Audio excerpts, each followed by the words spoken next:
All right, welcome to the first episode of VanPals. This is my name's Corey. This is my buddy Chris. Chris, how you doing? Doing great, Corey. Excited to be starting this. Yeah. So what we're doing here is we're going to build a van. Chris is going to do a lot of the work. I'm going to do a lot of the parts planning and try to help guide this thing forward. First things first, what are you drinking, Chris? Yeah, a little froofy for a first van build, but Okay. I've got a Flying Embers Cucumber Juniper. What the hell is that? It's a hard kombucha. I saw that at the store the other day. I was like, what is, I've never had a kombucha anyway, but Yeah. why did we need to make it alcoholic? Is it any good? It's delicious. Doesn't really taste like alcohol. This one's 4.5%. Pretty good. There's some 7%ers that taste just like normal kombucha, so it's good. I figured, you can feel like you're being healthy while you're consuming alcohol. This is good. Well, it's like the hard seltzer thing. The White Claw will come and get you if you're not careful. Yeah, exactly. I got actually up by you, up in Vermont, from Otter Creek, a bonus stage IPA. It's a really, it's not too fruity. I like it. I like the Otter Creek guys in general. So yeah, they make a good product for sure. Cheers, buddy. Mm-hmm. Excited. Cheers. So you just picked up your van. I did. What'd you find and why'd you pick it? Yeah, so I got a 2015 Sprinter passenger van 2500. It's a rear-wheel drive. It's 170. It's not the extended body, so it's just sort of the normal 170. Yep. And pretty excited about it. I mean, did a lot of looking beforehand. I involved you in some of that looking. Yeah. But, I didn't, in all the research that I did, I didn't really think that there was too much of an issue between cargo and passengers. Really, what van I could find. That's always a big question. I mean, all the forums are, should I start with a passenger or cargo? There's obviously benefits to both. I think most people do cargo, but I think there's good reasons to do a passenger. And, traditionally it seemed like that cargo was the way to go because it was cheaper, right? It was inexpensive. Yeah, brand new it is, yeah. In all the searching that I did, and it's used. It's got, now that I drove it back, 90,000 miles on it, which isn't that crazy for a diesel engine. But the prices that I was finding for passenger vans in my search was actually better than the cargo vans. Yeah. I don't know if it's the 2020, like a lot of people are doing the builds. This is something that I want to do forever, and maybe we're jumping on the bandwagon with people and finally like taking the plunge. But yeah, I could barely find any cargo vans that were priced as well as this one was with 90,000 miles, 2015, which, I think, a little bit more about the sort of newer version, some of the tweaks that they made, for that year, but really good price, for what we do. And, the big thing for us, which is something that not a lot of people have to do, is, we do have a 3-year-old. Yeah. And I'm also going to make it my daily driver, which, for a lot of people might seem crazy. I mean, I might not need to so much right now because Pam and I, my wife, are both working from home. So I can use her car to drop the kiddo off. But if she goes back to the office, this is going to be my daily commuter. If I go back to my office, which is only about 10 miles away, but, I'll be taking Harley, our son, to school, from school. So we wanted to have the seating available, and, the price again, it was just right. Yeah. And I'm glad you got the 2015. I mean, one thing we talked about that I don't know if people know is that, one of the big issues that Sprinters have is with rust. And, a lot of that's because these vans just, when they were built in Europe, they didn't have New England winters. We're up in New England. I'm in Massachusetts, Chris is in Vermont. They didn't have New England winters in mind here, and salted roads and all this stuff. And the other thing is that, the white Sprinter vans are effectively unpainted. It's not a real final paint. But like in 2014, what they started doing is they started doing much better undercoating, much better galvanization of the body. So anything after 2014 is going to be a lot less rust prone. And, to your point, the passenger van that most passenger vans are painted. I mean, if it's not a white van, if you've got a black or a gray, they just do so much better, when it comes to rust. You don't get, rust streaming down the sides of the panels. The other thing with the passenger vans, which I love, is, cargo vans, they get beat up. So many of them, I mean, they're being loaded with tools, and you get these dented vans where if you can find a good passenger van like yours, I think, you found one that was like a long distance travel company where, it was high end clients, longer trips, lots of highway miles, and the van it's in near perfect condition. So that, that makes all the sense in the world. And I think the big question that everyone has is, can you add seats to a Sprinter van? And the answer is really no. It's like you can take seats out, but if you want to add a seat that's got a seatbelt and is going to be safe in an accident, you really can't just bolt a seat there. I mean, there's a lot of fabrication. You can do a crew van where you get the one row, but it doesn't have the flexibility that a passenger van gives you. So yeah, I'm with you on that one. And I was doing the research, and there's plenty of people that are saying, yes, you can bolt on, you can buy a Transit or some other sort of bench seat, and you can put it on, you got to put it through the frame, all this stuff. And it's like, considering I'm going to try to do this mostly self-built, I'm not going to someone to build this for me. Right. I didn't want to deal with that. I want something that's going to be safe, that's got some of that stuff already pre-equipped in it. Yeah. It's going to be for me and my family, and I want Harley safe in that back seat. There's a chance that maybe we change out that back seat because there are some 2-person options that can fold away and some things that's down the road. Right. But right now, you can use it today. I mean, you can use it. I mean, you got a van that you can throw your family in tonight and go somewhere. That's worth something. Yeah. Yep. And then, another thing, and I don't know if you saw much on this, but a lot of people are talking about passenger vans and actually like trying to get tinted windows after the fact. As for like privacy, maybe also, a little bit less for solar gain, things like that. Right. The one that we found, I mean, from far away, it actually looks like a cargo van because those super dark are super dark tint. Yeah. So, it's sort of like the best of both worlds. Well, and this is actually a really good kind of transition because, the passenger van has its challenges, right? I mean, the two main things are, a lot of people don't like the windows. So you got to do something about that. And the other one, especially with your van, is you've got the, auxiliary rooftop mounted AC. Yep. What are your thoughts? What are you planning on doing for those two things? Yeah. I love the fact that there's a bunch of forums out there that I've been reading, researching in. And it might be, it's sort of a pain in the ass to take off. And I actually consulted a buddy that I met recently that has done a conversion, and he did a bunch of research, and he was telling me, like, hey, it's a huge pain in the butt. But there's people that are out there that are fabricating insert parts. So if I can get the AC unit off, right, they're fabricating an insert part that gives a 14 by 14 inch hole that I can immediately mount a rooftop fan, which is something I'm going to want. Correct. When we start sleeping in it. So, yeah, it's going to be a little challenge, but it's not a deal breaker. Right. Exactly. And what about the windows? The windows, I think, it's something that we're going to have to, the plan, and I guess we haven't really talked about this, is, just sort of do this build over time. And I think we're going to find out sort of the type of airflow that we get. There have been some aftermarket window replacement pieces, which means I have to learn how to take a window off, which scares me a little bit. But there are ones that no problem at all. Yeah. Okay. Yeah. There are ones that have, the capability to do a vent out or slider. So like OE replacements, like, you can get a exactly. pop-in window. It's going to fit into that spot. All right. Like it's there. It tells you to like cut out if you're a cargo, you're cutting out the spot that they would put windows in anyways. So I think that maybe one of those, and then, we got to think about too, do we want to do 2 fans in this van for rooftop? Typically you want to do like one in the front and the back. That way you get that cross flow going. Right. And I think with that, we're going to get a lot of airflow. I don't really want to run that rooftop AC. Like it's hooked up to the engine, right? The engine has to be running. Correct. The compressor part of the engine. Yeah. So, right. And so I don't really, see on using that AC. I mean, we do have a Bernese Mountain Dog. We'd love to have, nice cool air in the car when she comes with us camping or traveling.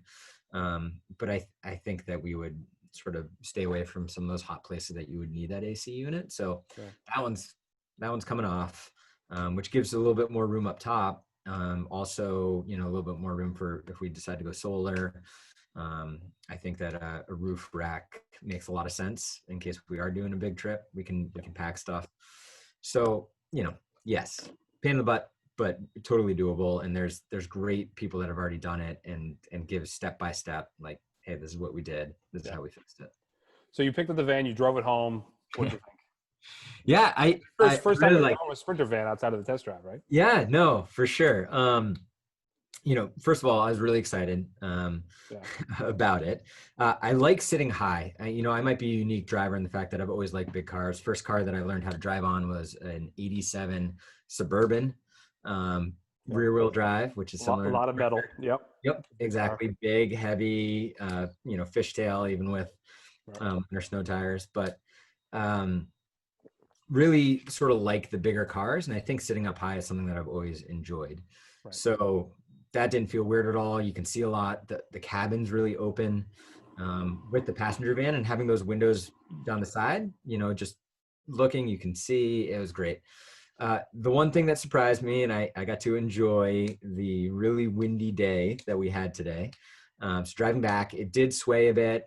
And then there's some times when I was behind 18 wheelers where I feel like I felt some of their, crossbreeds, whatever, a little bit more. So that's something that I'm not used to because it's a tall vehicle. And then it was a little louder than I thought it was going to be. For a passenger van, I thought that maybe it was going to be a little quieter, but it was sort of noisy up front. You've got one tire though. I know that the front tires, one of them is pretty scalloped. So like you get a lot of the noise that I was hearing when we were driving the van was just the wah, wah, wah, wah, wah, wah. And Yeah. so, one thing that people may or may not realize is that Sprinter, the front wheel bearings on a Sprinter are like one of the few instances of a truly lifetime thing. I mean, they're really not replaceable. You really have to do the whole hub, but they're designed to last 3, 4, 500,000 miles. They really are this really awesome unit. So, if you've got front end noise, it's doubtful it's a wheel bearing, and on your case, it was definitely a scallop tire. So, getting some new tires on there, because you got to do that get some snow tires. It's going to make the thing a lot quieter. Yeah. Yeah, I think that's it. And then the other thing, I'm not blaming it, but I came from, an '09 Honda Pilot that was very comfortable, and I had my center console. I had plenty of places to put everything. Different vehicle, yeah. And it's a little more bare bones, right? I mean, we just talk about cup holders, and you and I, when you came with me on the test drives, we did it right next to a Ford Transit, and the Transit had all these cup holders, all these places that felt like I was in my wife's, Ford C-Max, right? Right. The Transit was a lot more practical, useful. Yeah. Exactly. Dash layout, yeah. Just driving it back, I realized that there's a few things that I want to change sooner rather than later, since it will be my daily driver. Whether I decide to do a center console or whether I just do some, cheap sort of attachments for cell phone and a couple other things. There's tons of accessories. I mean, there's right off the bat, just to make it a little more comfortable for that normal drive. I've heard a lot of stuff about the seats not being that comfortable. I didn't really notice it too much. I wish there were some more adjustments. And then the one thing that really annoyed me, which I think a lot of people have with cargo van, is actually they had a block in the back of the passenger van for cargo the storage in the back. So you couldn't see through it, right? So I couldn't see through it, and I really like seeing out my back window. So the first thing I did when I got home was let my 3-year-old run around in it, which was awesome. But I also immediately got the stuff and pulled down that. Oh, you did? You got that down? Yeah. And I think, really long term, you want to put a camera in the back that's like a full time with a screen in the middle, because when you do your build out, you'll probably have, window shades or other stuff. Right. And, you want to have a really good view. You don't want to have an obstructed view out back. Yeah. And, it depends on what we end up designing, right? Are we going to do, I don't think we're going to do a permanent bed because we're not going to be living out of the Sprinter. But right. This is a really good, we talked about this, and this is a really good thing to kind of be clear with everybody is, when you're building a van, you got to figure out how you're going to use it. Because if you want to go live off grid, it's a very different van than if you just want to go have a good weekend, skiing or mountain biking or whatever. Yeah. So, your use case is more, hey, we're going to take a couple days here, but we don't need all the living facilities, right? Yeah. And, it's like, if we're taking this cross country, yeah, it might be for those 5 days. We're going to sort of be living out of it, but we're going to have a target in mind. We're going to go see family. We're going to go visit a certain place. We're going to go stay somewhere. We're going to bring, things. So we don't want to set it up with a permanent bed.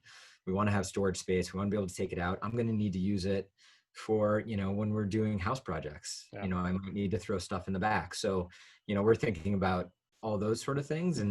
But even with that, pretty modular. I've seen some really great builds that were pretty lightweight where, it was everything you needed, but everything could be moved or removed. And so it goes from a weekend warrior van to a camper van, in 30 minutes, just moving stuff around. And that's our hope. I mean, I think we're going to save, we're going to keep the one bench seat in, and then I think we're going to save the second bench seat at our house. So two 3-person bench seats. We'll keep that sort of stored, but we want to be able to use it, you know, when grandparents come, we want to be able to potentially all drive in it. Right. Right. And transport 8 people. Oh yeah. Yeah, exactly. 2, 6, 8 people. Right. That's Yeah. great. Yeah. Yeah. So, you know, that's the type of build that Corey and I are going to be talking about during this process is something that is a little more modular.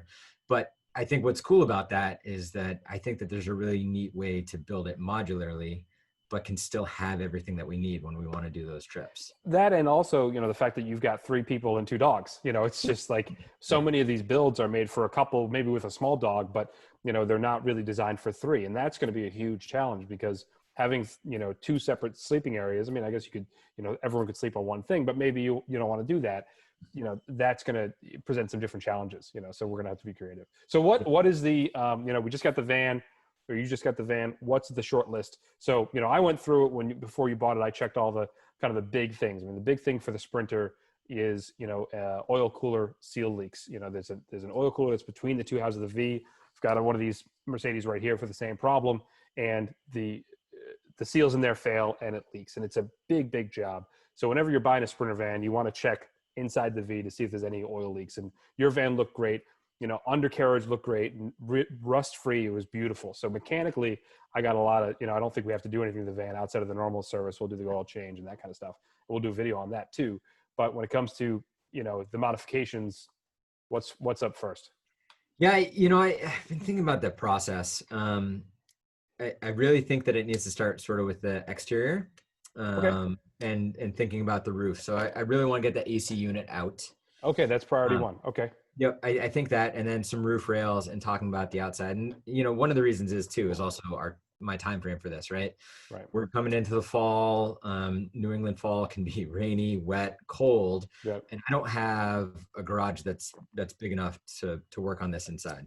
Move up here. Just move on in. I might be coming down. Pam might send me down for a weekend or well, we'll do a big video for that. Yeah, it'll be week sprints, you know. Yeah. So I think it's those things. And then, you know, in order to remove the AC unit, I actually have to remove the ceiling too. So we can sort of talk about, you know, do I want to get into insulation and other stuff at that point? But, you know, I think the first thing for me would probably be taking that out, and getting the roof set up with a fan, and maybe even talk about whether I'm going to build a roof rack or whether we go with one of sort of the people out there that builds them. But that's the first sort of priority for me. I mean, besides getting it inspected and okay with Vermont, but a couple other things I guess we should note that I didn't really think about during this process was that buying a passenger van, it's classified commercial. Okay. I thought that was a 2,500 versus a 3,500 thing.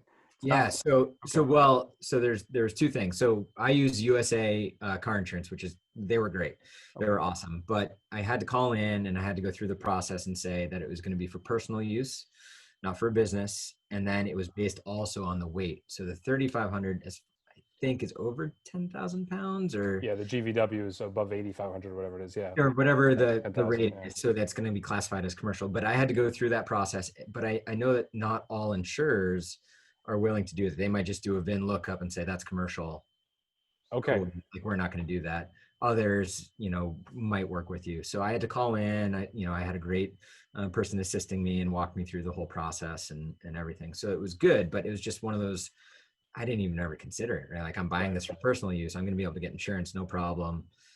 Okay. So, well, commercial also, I mean, there's big stuff because one, it's insurance rate, but it's also, I believe, like, you know, the tickets you get. I mean, if you get pulled over for a speeding ticket, a lot of times the commercial speeding ticket is way higher than your normal, you know, non-commercial vehicle ticket. And then, you know, once we do the build out, I have to look into some of the laws about RV versus, you know, normal vehicle, and whether that applies in Vermont or insurance or any of that stuff, like class B, class. And that's a big thing about the adding the seats thing, where it's like, if, you know, if it's on the registration, how many seats you have, you know, if you take below that, it's okay. But if you're adding seats, then it's an insurance problem too. I mean, God forbid anything happens, you know, they're going to ask where do these seats come from. Yeah. Right. So, that was my thought. I mean, Corey, I don't know if you had a thought of where you would start. I mean, interior, I can pull that whenever. Another thing that should be clear is we're going to try and involve the whole family in the build. If Nice. we get Harley and Pam to really work on it Right. together, because we don't want this to be a project where I disappear for a month and a half investing myself into it. And yeah, maybe there's potential it could get done quicker that way, but that's not how we want to use the vehicle. We want this to be sort of a family build for a reason, figure out Like those that. things together. I like that a lot. Yeah, and I think from where I'm sitting, obviously the first steps are just being sure that our service is up to date. So Right. I'll be getting together for you. As I said, oil changes, air filter, fuel filter. And we'll go through that together and get that done. That way, whenever you buy a used car, you regardless of what they tell you, oh, we did an oil change, forget it. Just Right. start from scratch. Put in the right stuff. So we'll start with that because I want you. If you're driving this van every day now, I want to be sure that all the services are up to date. So we'll start there, and then we'll start poking away. We're also going to feature all the stuff, that we do, all the different brands that we're looking into. There's a lot of really exciting stuff. So I'm really excited to get into, the whole list of things and kind of go through it week by week. Yeah. So I mean, another week, update in a week. Yeah, I think Yeah. that makes sense. Yeah. All right, cool. If you have any questions, put them below. Subscribe to the channel because we're going to be doing this and we want to share it with you. And we're excited. We're going to build a van. Let's do this, man. It's actually, I'm sure plenty of people say it, but it's been something that I actually looked into buying, like old U-Haul trucks when I lived out in Oregon back in 2010. Yeah. Just as a way, like it's always been something that I've been fascinated with building that easy to use vehicle. I'm not going to be able, I don't really want to buy an RV. I Right. want something that's going to be, usable and really, yeah, excited about it. Cool. All right. We'll see you in a week. Awesome. See Thanks, you, man. Corey. Bye.